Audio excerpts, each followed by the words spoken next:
樣嘅佛牌收6位數港幣。呢塊咧係龍坡銀屈扮坑片鑿礫，亦都係市場上邊佢哋叫嘅細鋤頭。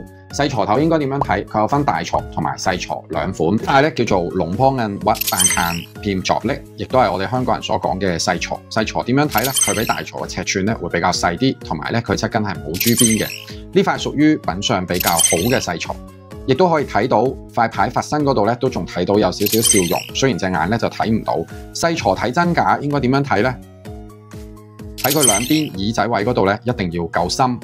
另外喺袈裟呢個位置咧，有一啲叫咩咧嘅金屬，係當時因為金屬倒落去立帽嘅時候所產生出嚟嘅一啲空氣泡。